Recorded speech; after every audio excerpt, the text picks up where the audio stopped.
നമസ്കാരം. വാർത്താമഴയിലേക്ക് വിശദമായി. ശബരിമല സ്വർണ്ണക്കൊള്ളയിൽ പാളികൾ മാറിയെന്ന സംശയം പ്രകടിപ്പിച്ച് ഹൈക്കോടതി.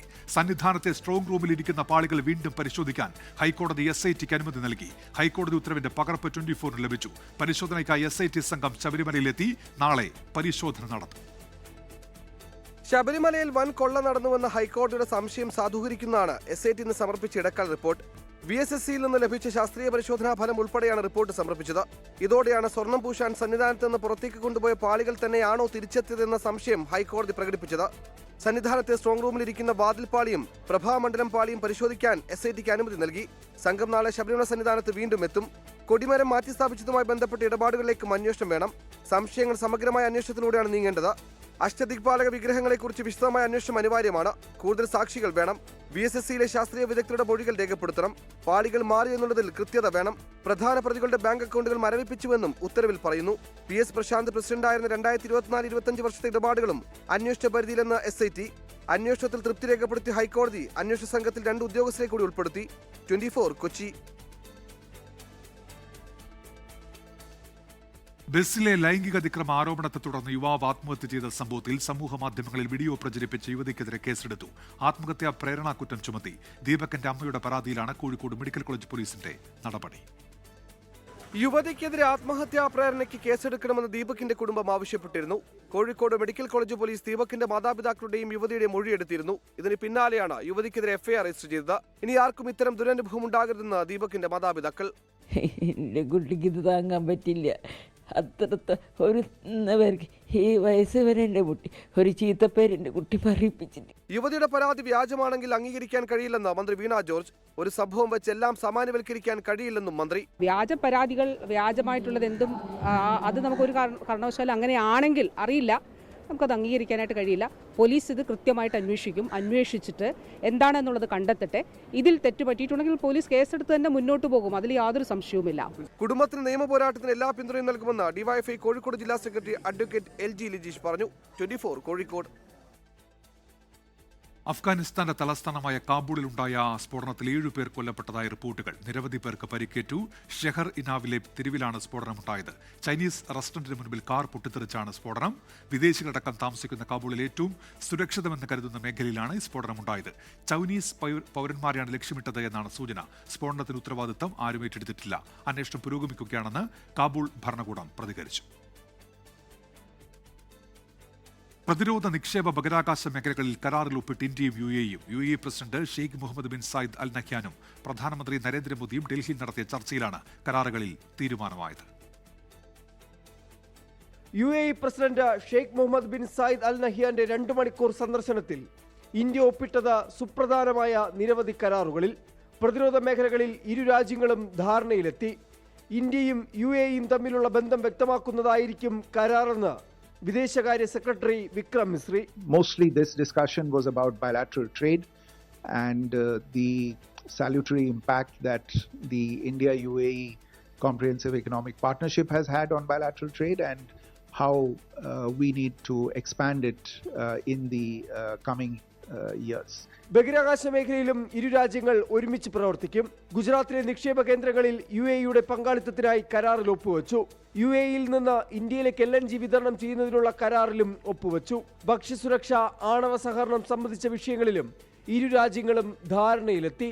ചുരുങ്ങിയ സമയത്തെ സന്ദർശനമായിരുന്നുവെങ്കിലും ഏറെ പ്രധാനപ്പെട്ട ഒന്നായിരുന്നുവെന്ന് വിദേശകാര്യ secretary. This particular visit has contributed to the setting, in fact, the direction of work between India and the UAE in the very near future. പശ്ചിമേഷ്യൻ സാഹചര്യങ്ങളും ഇരു രാഷ്ട്ര നേതാക്കളും ചർച്ച ചെയ്തു. ഡൽഹി പാലം വിമാനത്താവളത്തിലെത്തിയ UAE പ്രസിഡന്റിനെ പ്രധാനമന്ത്രി നരേന്ദ്രമോദി നേരിട്ടെത്തിയാണ് സ്വീകരിച്ചത്. 24 ഡൽഹി. നിയമസഭാ തെരഞ്ഞെടുപ്പ് ചൂടിലേക്ക് കേരളം.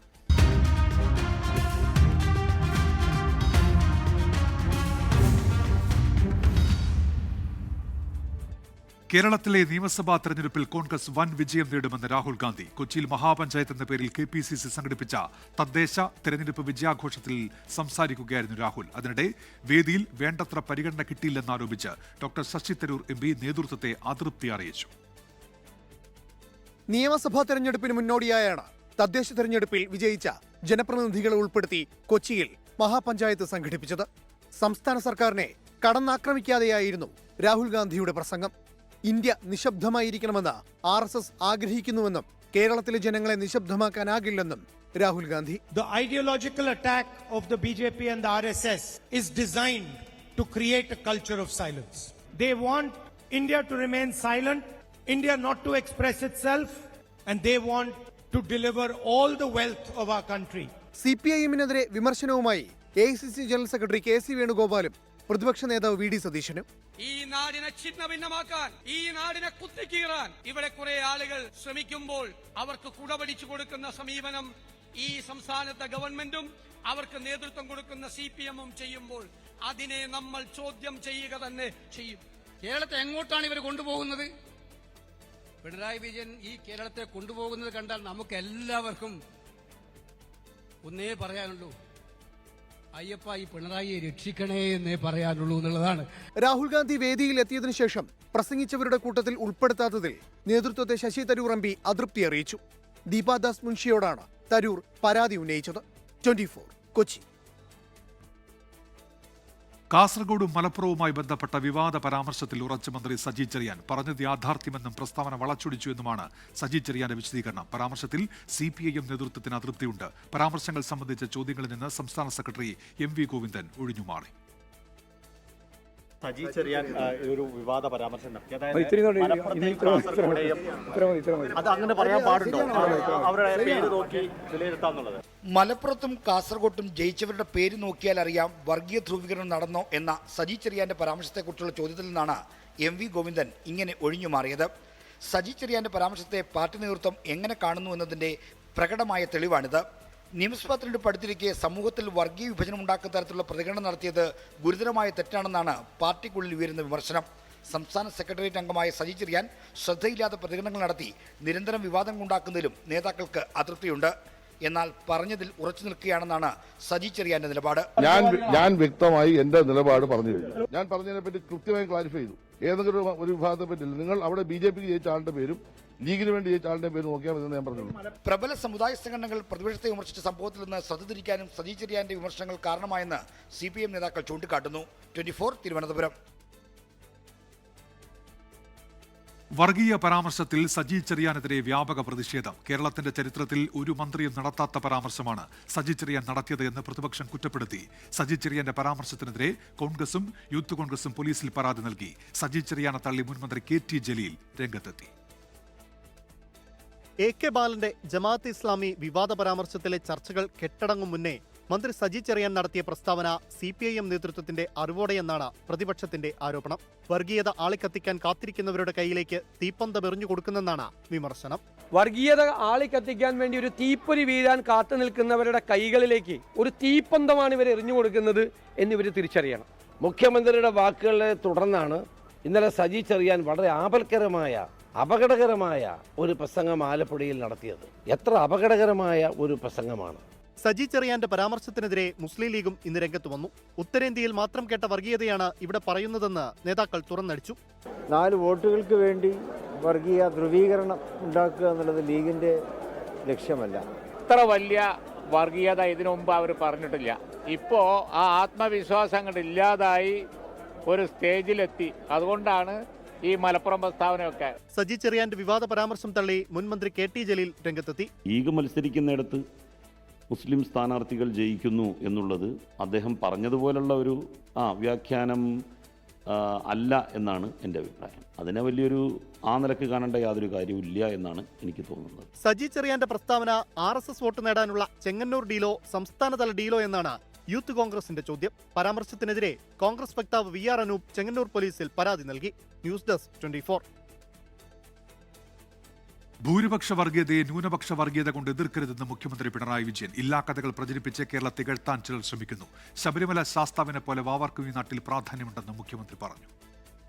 ഭൂരിപക്ഷ വർഗീയത ഉയർന്നു വരുമ്പോൾ അതിനെ ന്യൂനപക്ഷ വർഗീയത കൊണ്ട് ചെറുക്കാം എന്ന് കരുതുന്നത് തെറ്റാണ്. രാജ്യമാകെ കേരളത്തെക്കുറിച്ച് തികച്ചും മോശമായ ഒരു ചിത്രം പ്രചരിപ്പിക്കുന്നതിന് ഒരു കൂട്ടർ കുറച്ചു നാളായി നിരന്തര ശ്രമങ്ങൾ നടത്തി വരുന്നു. ശബരിമല ശാസ്താവിനെ പോലെ തന്നെ ശാസ്താവിനോടൊപ്പം തന്നെ വാവർക്കും പ്രാധാന്യം നൽകുന്ന നാടാണ് കേരളം. വാർത്താമഴയിലേക്ക് തിരികെ. SNDP യോഗം NSS സഹകരണം പ്രതിപക്ഷ നേതാവ് VD സതീഷിനെതിരെ അല്ലെന്ന് NSS general secretary G Sukumaran Nair.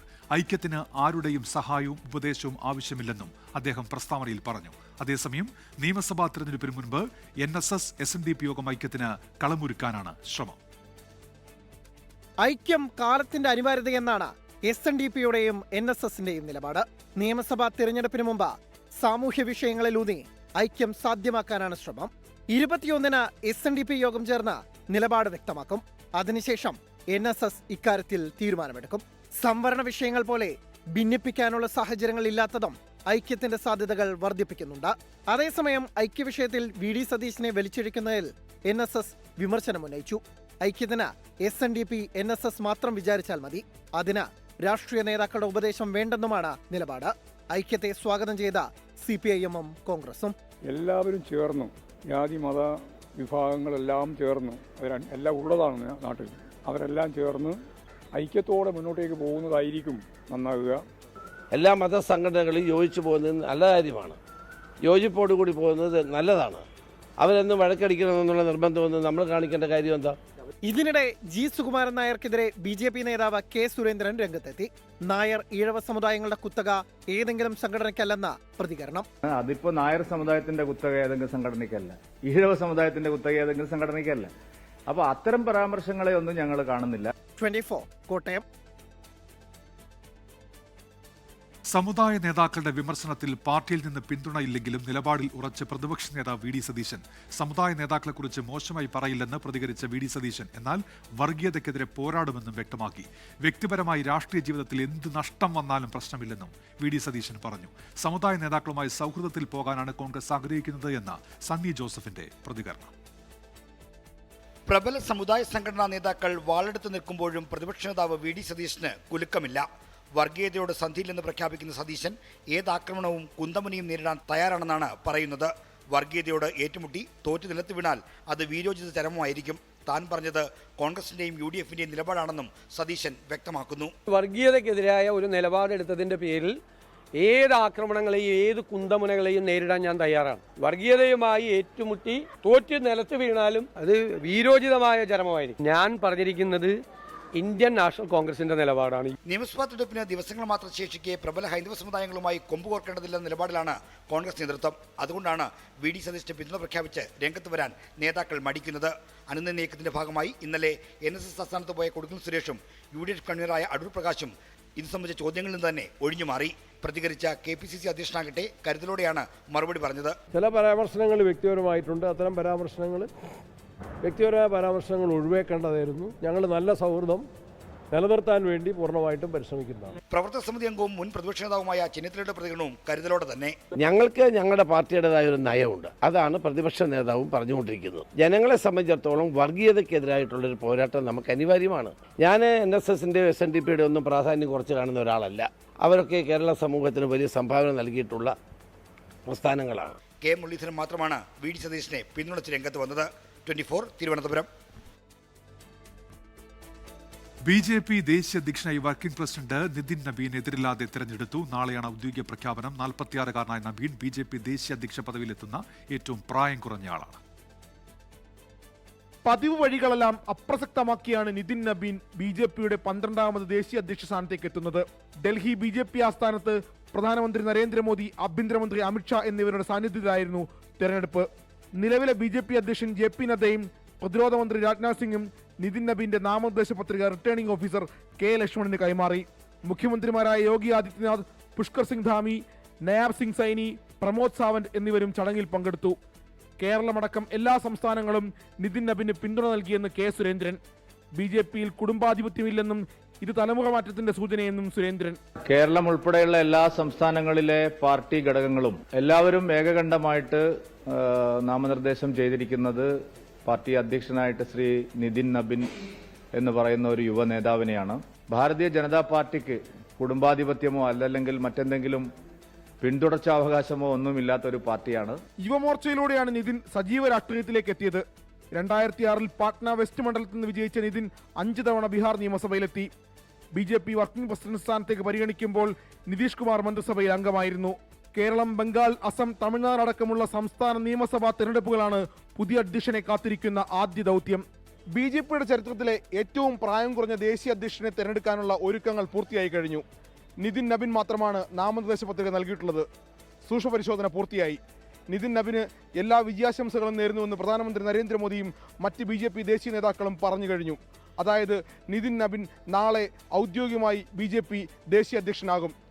BJP ദേശീയ ആസ്ഥാനത്ത് നിന്ന് ക്യാമറമാൻ ജിജീന്ദ്രനൊപ്പം ശ്രീ ബാലകൃഷ്ണൻ, 24.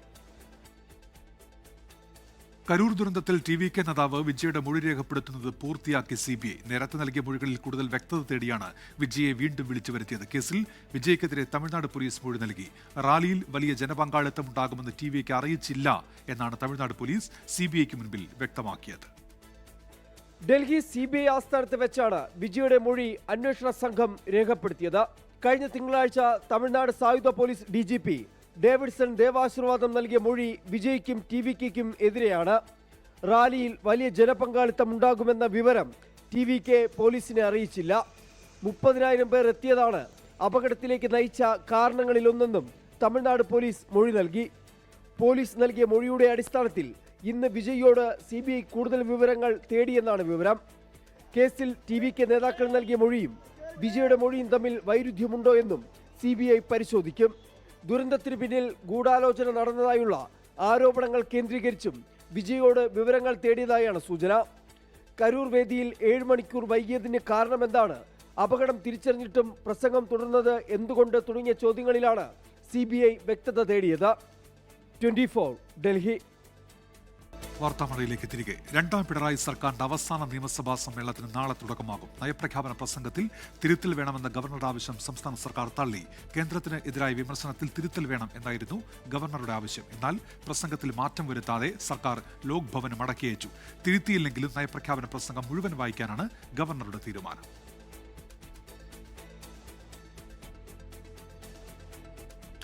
ഇലക്ട്രിക് വാഹനങ്ങളിൽ പുതിയ തരംഗം സൃഷ്ടിക്കുക എന്ന ലക്ഷ്യത്തോടെ റൂട്ട് ഓട്ടോ ഇലക്ട്രിക്കിന്റെ കോർപ്പറേറ്റ് ഓഫീസ് കേരളത്തിൽ പ്രവർത്തനം ആരംഭിച്ചു. കൊച്ചി വെണ്ണലയിലാണ് ഓഫീസ് പ്രവർത്തിക്കുന്നത്. Electric auto, 2 wheeler, hybrid inverter എന്നിവയാണ് ആദ്യഘട്ടത്തിൽ പുറത്തിറക്കുക. മേക്കിംഗ് ഇന്ത്യയിൽ ഉൾപ്പെടുത്തിയാണ് ഓട്ടോറിക്ഷയുടെ നിർമ്മാണം. ഓട്ടോറിക്ഷ ഉൾപ്പെടെയുള്ളവ മികച്ച പ്രകടനം ഉറപ്പുവരുത്തി ഉടൻ വിപണിയിൽ ഇറക്കുമെന്ന് റൂട്ട് ഓട്ടോ ഇലക്ട്രിക്കിന്റെ ഡയറക്ടർ സുകുമാരൻ നെല്ലിക്കാട്ടിൽ പറഞ്ഞു. കോർപ്പറേറ്റ് ഓഫീസിന്റെ ഉദ്ഘാടനം സാബിക് അലി ശിഹാബ് തങ്ങളും ധർമ്മചൈതന്യ സ്വാമിയും ചേർന്ന് നിർവഹിച്ചു.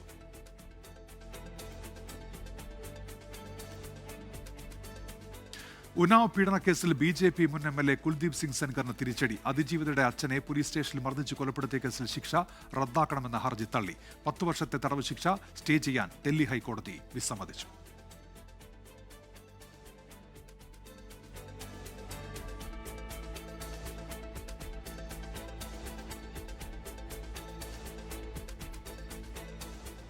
ബുള്ളറ്റിൻ പൂർത്തിയാവുന്നു. നമസ്കാരം.